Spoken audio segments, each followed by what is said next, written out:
Buen día, compañeros. Este video es para hablar acerca del tema de movimiento de proyectiles o tiro parabólico, que más comúnmente se le conoce a partir del nombre de tiro parabólico. Primero que nada, vamos a dejarlo en términos muy sencillos porque ya hablamos acerca de lo que era caída libre y ya hablamos acerca de movimiento acelerado y también acerca de movimiento con velocidad constante. En pocas palabras, el movimiento de proyectiles es los tres temas en uno. Pero primero vamos a definir qué es un proyectil. De forma muy sencilla, un proyectil es un cuerpo que recibe cierta velocidad inicial por cualquier razón, una pelota fue lanzada, pues debido a un motor, debido a un resorte, lo que sea, y luego sigue una trayectoria determinada completamente y únicamente por efectos de la aceleración gravitacional, es decir, solo por la gravedad. Y en algunas situaciones se considera o no la resistencia del aire, dependiendo de qué tan realistas queramos ser nosotros en el análisis del ejemplo o del ejercicio. Por ejemplo, en el caso de una pelota que se batea, o les digo un balón de fútbol que es pateado, o inclusive un paquete que se deja caer desde un avión. Todos ellos son ejemplos de proyectiles y a su vez son ejemplos de movimiento de tiro parabólico. Y el camino que sigue un proyectil como este se le conoce como su trayectoria y se le dice tiro parabólico porque, como pueden apreciar en la imagen que está ahí, normalmente sigue una trayectoria en forma de parábola. Para analizar este movimiento, nosotros vamos a partir de un modelo idealizado. Ya saben que nosotros solemos hacer idealizaciones, en donde vamos a representar al proyectil como una partícula, un solo punto que se mueve a lo largo de nuestro marco de referencia, donde va a tener una aceleración constante que va a ser únicamente debido a la gravedad y vamos a ignorar por lo general los efectos de la resistencia del aire. También vamos a ignorar los efectos de la curvatura de la Tierra y también vamos a ignorar los efectos de la rotación de la Tierra. Esto no se debería ignorar si hablamos de sistemas que tienen trayectorias muy grandes, como por ejemplo el lanzamiento de misiles intercontinentales, pero en el caso de cosas sencillas como una pelota, ¿verdad? O un balón de fútbol, ahí se puede omitir porque el efecto que tiene la trayectoria y la rotación de la Tierra son mínimos. El movimiento de los proyectiles, como nosotros tenemos aquí en el diagrama, va a ser bidimensional y la gravedad solamente afecta a mi desplazamiento en la forma vertical. Sabemos que la gravedad únicamente me va a generar una aceleración en el eje Y o en el eje vertical. Aquí, en este tipo de ejercicios, la clave es analizar el movimiento por separado entre las coordenadas en X y las coordenadas en Y, donde por lo general lo único que es igual es el tiempo que transcurre. Mi partícula pasa el mismo tiempo en subir y bajar que el tiempo que le tomó en llegar desde la izquierda hasta la derecha. Ya saben que el tiempo va a ser igual sin importar el tipo de desplazamiento que esté teniendo. Entonces, nosotros podemos reducirlo a que podemos analizar el movimiento de un proyectil como una combinación de un movimiento horizontal con velocidad constante y un movimiento vertical con aceleración constante. Un movimiento vertical del tipo caída libre o del tipo de un cuerpo que se lanza para arriba y luego cae pues en caída libre. Donde podemos especificar ciertas características. Nosotros vamos a tener, como podemos apreciar aquí en la imagen, la velocidad inicial del proyectil, donde suele ser lanzado con cierto ángulo de inclinación con respecto de alguno de los ejes. En este caso, el eje que se está mostrando es el eje horizontal. Sabemos que cualquier vector puede ser descompuesto en sus componentes, por lo tanto, podríamos expresar aquí la velocidad inicial en x y podríamos expresar hacia arriba la velocidad inicial en y, donde ambas van a estar en función de la velocidad inicial absoluta, vamos a llamarle. Sabemos que a partir de las funciones trigonométricas podríamos encontrar esos valores como la velocidad inicial en x es igual a la velocidad inicial por el coseno del ángulo, en este caso el ángulo está representado como teta, sería por el coseno de teta, y para la velocidad inicial vertical sería la velocidad inicial en y es igual a la velocidad inicial por el seno de teta. Esa es una de las primeras características que tenemos que desarrollar en la mayoría de los ejercicios de movimiento de proyectiles. Otra característica es que aquí tenemos a la gravedad, que está mostrada en color azul, va hacia abajo.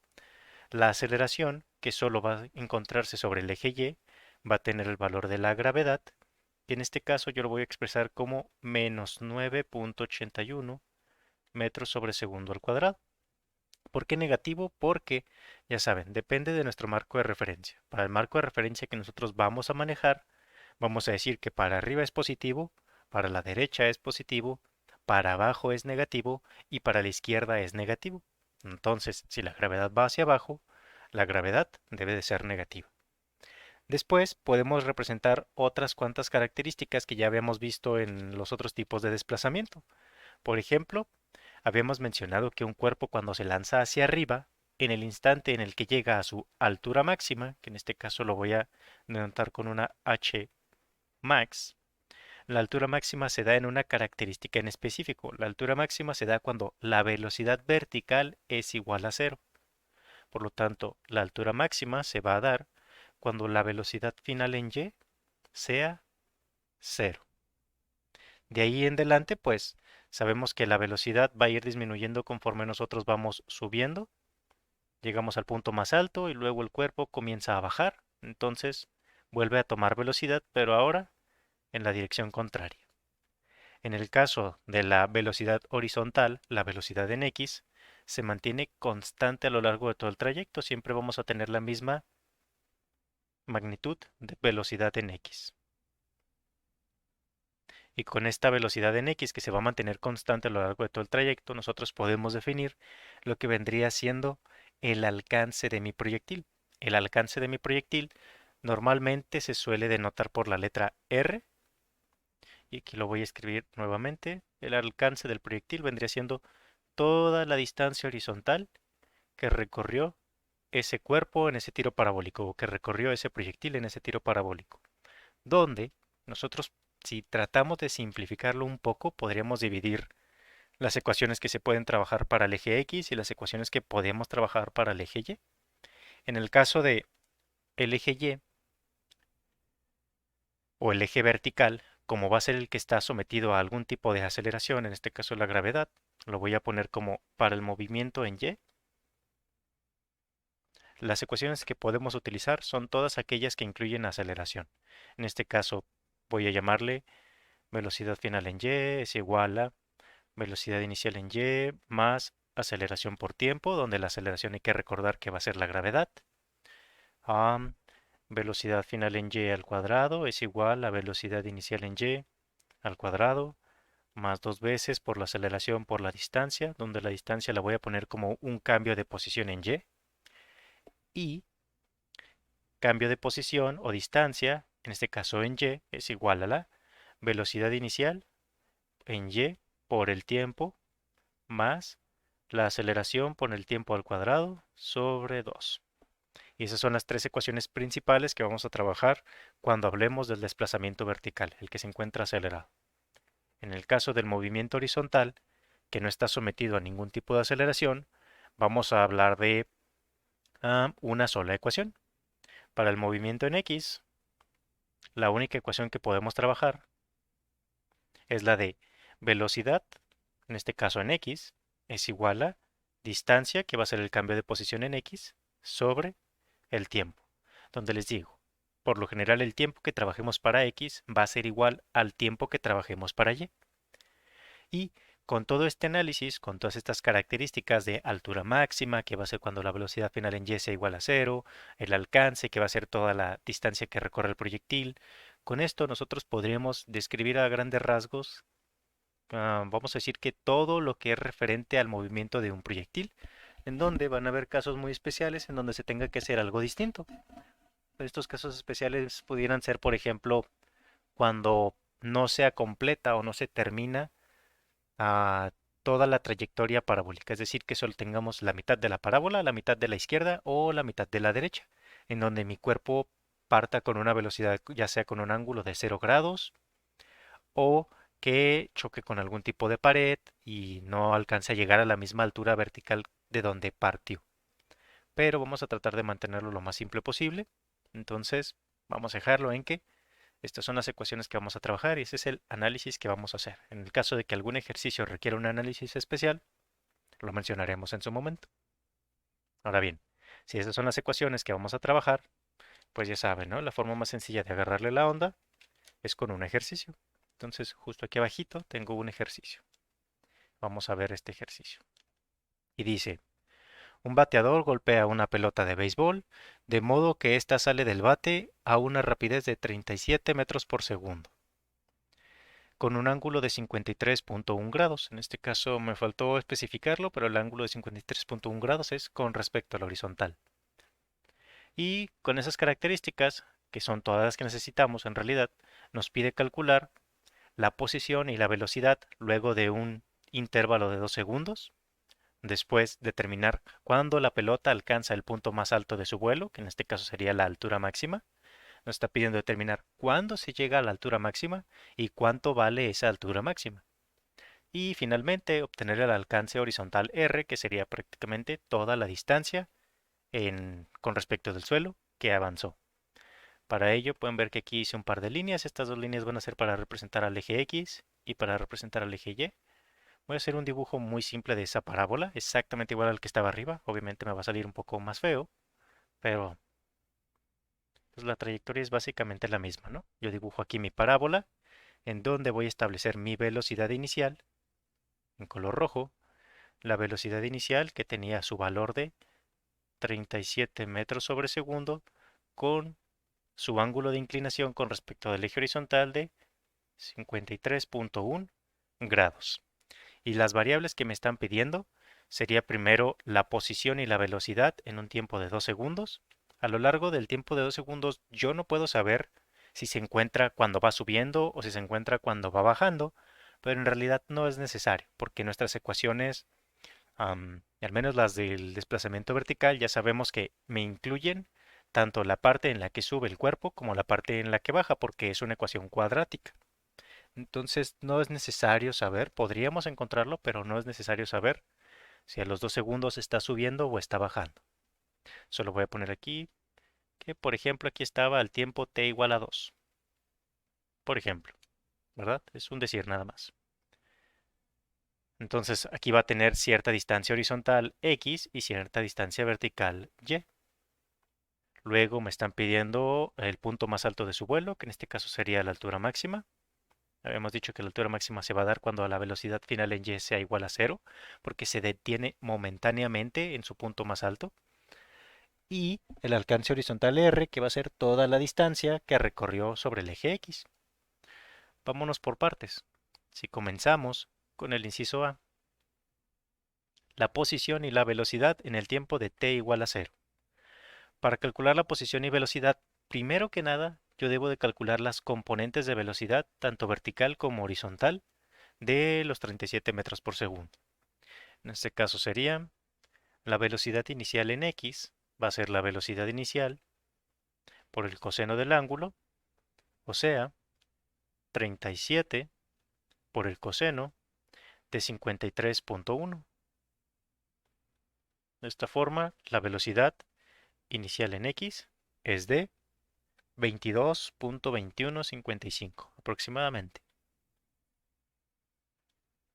en que se mide la velocidad en metros por segundo. Para la velocidad inicial en y, sería la velocidad inicial por el seno del ángulo, que en este caso serían 37 por el seno de 53.1, o sea, la velocidad inicial en y sería aproximadamente 29.5883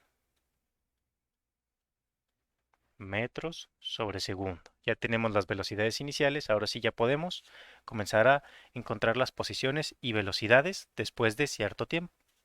Para el caso de x, que es el más fácil de analizar, sabemos que la velocidad en x va a ser igual a el cambio en la posición sobre el tiempo. Haciendo un despeje, el cambio en la posición va a ser igual a la velocidad en x por el tiempo. Es decir, la velocidad en x de 22.2155 por el tiempo, que valen 2 segundos. Entonces, la posición en x después de 2 segundos es de 44.431 metros. Tendríamos la posición en x luego de 2 segundos. Ahora, para la posición en y. Para la posición en y vamos a utilizar la ecuación de Cambio en la posición en Y en función del tiempo, que sería, me voy a ir aquí para la izquierda, variación de posición es igual a velocidad inicial en Y por tiempo más aceleración por tiempo al cuadrado sobre 2. Conocemos todos los valores, aquí me faltó escribirlo, pero ya sabemos que siempre vamos a tener una aceleración hacia abajo que va a tener el valor de la gravedad de menos 9.81 metros sobre segundo al cuadrado. Sustituyendo los valores entonces para saber cuál fue la posición luego de 2 segundos, mi velocidad inicial era de 29.5883, positiva porque iba hacia arriba la pelota. Entonces vamos a poner 29.5883 por el tiempo, que es de 2 segundos, más la aceleración, que sería el valor de la gravedad, menos 9.81 metros sobre segundo al cuadrado, por el tiempo, que es de 2 segundos al cuadrado, todo eso, sobre 2. Si desarrollan esa operación, que no es una operación muy compleja, les debería de quedar un valor aproximado de 39.5566 metros, más o menos. De esta forma, si lo que nos pedía era la posición y la velocidad, ya encontramos la posición, ahorita pasamos a la velocidad. La pura posición yo la voy a denotar aquí en un punto P, le voy a llamar a este el punto P, y voy a decir que, por ejemplo, el punto P se encuentra en las coordenadas 44.431 de X y la coordenada de 39.5566 en Y, donde pues aquí las unidades son de metros. No es necesario ponerlo en forma de coordenadas, pero me parece una buena forma de resumir ambos resultados. ¿Por qué? Porque sabemos que nuestro marco de referencia pues es muy similar a lo que vendría siendo un plano cartesiano, ¿no? Entonces ya hicimos la primera parte del inciso A. Para la segunda parte del inciso A, que sería la velocidad en un tiempo de 2 segundos, tenemos que utilizar ecuaciones distintas. Primero, para la parte de X, la velocidad final en X va a ser igual a la velocidad inicial en X, que va a seguir siendo el mismo valor de 22.2155 metros por segundo. ¿A qué se debe esto? A que, como habíamos dicho, la gravedad únicamente afecta al eje vertical, por lo tanto, la velocidad horizontal se va a mantener constante a lo largo de todo el trayecto. Después, para la velocidad final en Y, vamos a utilizar una de las ecuaciones que habíamos descrito más arribita. Velocidad final en Y es igual a la velocidad inicial en Y más la aceleración por el tiempo. Contamos con todos los valores. Velocidad final en Y va a ser igual a la velocidad inicial, que va hacia arriba, por lo cual es positiva, 29.5883, más la aceleración, que sería la gravedad, que es negativa porque va para abajo, por el tiempo, que vale 2. Así obtenemos que la velocidad final en Y es de aproximadamente 9.9683 metros sobre segundo. Les puede variar, ya saben el resultado, depende de cuántos dígitos tomen después del punto decimal cuando estén trabajando cada una de las operaciones. Ahora, ya tenemos la velocidad final en X y la velocidad final en Y, después de esos 2 segundos. Estamos viendo que ambas son positivas. Si ambas son positivas, significa que ese punto se encontraba cuando la partícula aún estaba subiendo, es decir, cuando tenía una componente en X hacia la derecha y una componente en Y hacia arriba. Por lo tanto, el punto que nombré como P, pues ya corroboramos que se debería de encontrar en la parte del trayecto donde está subiendo. Entonces voy a llamarle aquí en el tiempo t igual a 2 y a este le voy a llamar el punto P, donde va a tener cierta velocidad en X y va a tener cierta velocidad en Y. Nada más voy a hacer aquí un cambio.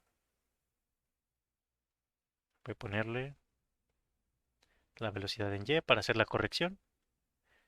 Y la velocidad inicial lo voy a dejar aquí como 37. Solo pues podría ser de nuevo el dibujo, pero ya saben, para no tardar demasiado y pues saben que no me salen muy bonitos.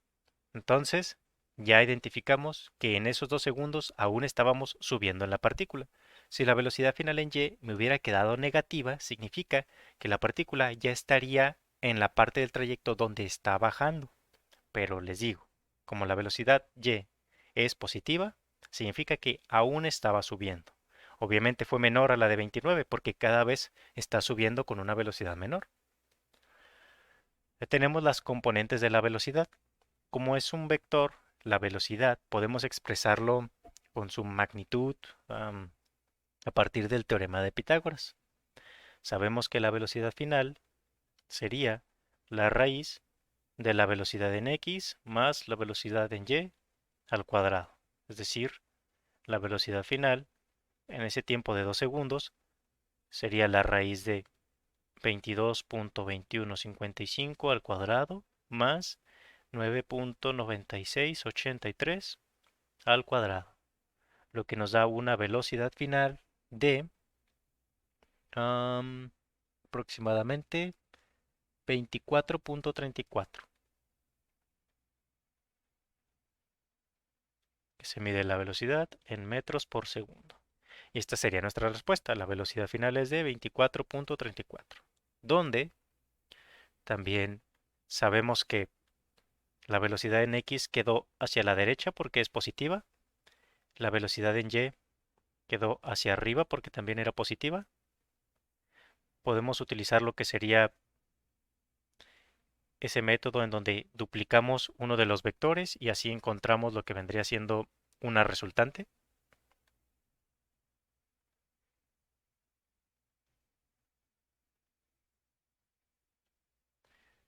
En este caso, el vector que estoy poniendo en color azul sería la velocidad final, la parte de abajo sería la velocidad en x y la parte de arriba sería la velocidad en y. Bueno, la componente que va hacia arriba sería la velocidad en y. Como se forma un triángulo rectángulo, nosotros sabemos que aparte de expresar la magnitud de la velocidad, también tenemos la necesidad de expresar el ángulo que me va a definir la dirección de ese vector velocidad. Le voy a poner aquí alfa, para que sea un ángulo distinto. Donde ese ángulo alfa, como ya conocemos las tres componentes, velocidad en x, velocidad en y y velocidad final, que vendría siendo la hipotenusa, podemos utilizar cualquiera de las tres funciones trigonométricas básicas, seno, coseno o tangente. Pero ya saben que normalmente trabajamos con la función de tangente, que es tangente del ángulo es igual al cateto opuesto sobre el cateto adyacente. Si aplicamos esa ecuación para los lados que tenemos nosotros, sería tangente del ángulo es igual al cateto opuesto, que sería la velocidad en y, sobre el cateto adyacente, que sería la velocidad en x. Es decir, alfa sería la tangente a la menos 1 de la velocidad en y, que vale 9.9683, sobre la velocidad en x, que vale 22.2155. Si desarrollamos esa operación en la calculadora, tendríamos que el ángulo de elevación de esa velocidad sería de aproximadamente 24.16 grados, donde nosotros lo estamos midiendo con respecto de la horizontal o también pueden decir que está medido con respecto del eje X positivo. Cualquiera de esas dos nomenclaturas o formas de escribirlo son correctos. En este caso yo lo voy a dejar como 24.16 grados con respecto a la horizontal. Entonces ya tenemos la magnitud de la velocidad después de 2 segundos, el ángulo que tiene esa velocidad para describir por completo al vector y la posición que la dejamos aquí arriba en forma de coordenadas 44.431 y 39.55 para la componente en y. Y con eso terminamos lo que vendría siendo el inciso A, calcular la posición y calcular la velocidad luego de 2 segundos. Si se fijan, tuvimos que analizar por separado lo que sucedía en el eje X y lo que sucedía en el eje Y. Para el inciso B y el inciso C son un poco más simples. En este caso, para el inciso B, que pueden, no sé, regresar el video o checar sus apuntes, decía, determina la determina cuándo la pelota alcanza el punto más alto y cuál es esa altura máxima que tiene. Entonces, ¿en qué tiempo tenemos la altura máxima y cuánto vale esa altura máxima? Para eso, vamos a analizarlo únicamente en Y, porque la altura máxima pues solo me habla de Y, solo me habla del eje vertical. Para ello voy a ponerle aquí inciso B. Y habíamos mencionado que la altura máxima se va a dar específicamente cuando la velocidad final en Y sea igual a cero. Esa va a ser nuestra condición. Por lo tanto, la ecuación de velocidad final en Y es igual a velocidad inicial en Y más aceleración por tiempo va a ser la que vamos a utilizar para determinar en qué tiempo llegamos a la altura máxima, donde la velocidad inicial en Y tenía el valor de 29.5883 y la aceleración, que es la gravedad, tiene el valor de menos 9.81. Me estoy enfocando solo en las magnitudes, ustedes conocen las unidades. Si yo despejo de esta ecuación al tiempo, tendría que el tiempo es igual a la velocidad final en Y menos la velocidad inicial en Y sobre la aceleración. Conozco todos los valores. El tiempo que tarda en llegar desde la base, vaya, hasta el punto más alto sería de 0, porque es la velocidad final en Y, menos 29.5883 sobre menos 9.81. Es una operación muy simple. Tanto el numerador como el denominador son negativos, por lo tanto es obvio que mi resultado de tiempo va a ser positivo. Entonces, al resolver esta ecuación, nos queda que el tiempo en el que se llega al punto más alto es de aproximadamente 3.0161 segundos. Y esa sería la mitad de la respuesta, porque lo primero que me preguntan es ¿cuándo se llega al punto más alto? Y la otra pregunta es ¿cuánto vale esa altura máxima? Para esa altura máxima tendríamos que utilizar la ecuación de la posición, que ya habíamos utilizado en el inciso A, que tiene la forma de velocidad, perdón, a cambio en la posición es igual a velocidad inicial en Y por el tiempo más la aceleración por el tiempo al cuadrado sobre 2. En este caso, contamos con todos los valores. La posición en Y sería la velocidad inicial, que vale 29.5883 por el tiempo, que lo calculamos de 3.0161, que es cuando llega al punto más alto, más la aceleración, que sería la gravedad, de menos 9.81 por el tiempo al cuadrado, 3.0161 al cuadrado, eso entre 2. Sigue siendo una operación bastante simple. Al resolver esa ecuación les debería de quedar el valor de cambio en la posición en Y igual a aproximadamente 44.62 metros, donde podemos decir que la altura máxima sería ese cambio en la posición de Y. Es decir, la altura máxima serían 44.62 metros. Y con eso ya terminamos lo que vendría siendo el inciso B, que es cuánto tarda en llegar a la parte más alta y cuál es esa distancia en el punto más alto. Para el inciso C, que nuevamente, si no lo están leyendo, aquí se lo repito, nos preguntaba, obtener el alcance horizontal. El alcance horizontal era toda la distancia que recorrió a lo largo del eje X mientras estuvo volando, por así decirlo, mientras estuvo en vuelo. Por lo cual, debemos de conocer cuánto tiempo estuvo en vuelo. Y este tiempo que estuvo en vuelo puede variar de problema a problema dependiendo de la geometría de la trayectoria que tuvo el proyectil. En este caso, podemos inferir, como no nos dijo que había un desnivel en el suelo, como no nos dijo que había ninguna pared, solo podemos inferir que tocó el suelo exactamente en el punto de donde salió. Nos dice que es una pelota bateada, pero en ningún momento nos habla de la altura de la persona, ni de la altura con respecto a la cual fue bateada, por lo cual podemos suponer que prácticamente salió a partir del suelo y va a volver a tocar en el suelo a la misma altura. Entonces, todo el tiempo que estuvo en vuelo es todo el tiempo que tardó en subir hasta la parte más alta más todo el tiempo que tardó en bajar hasta el suelo nuevamente. En este caso, todo ese tiempo al que le vamos a llamar el tiempo de vuelo, aquí para el inciso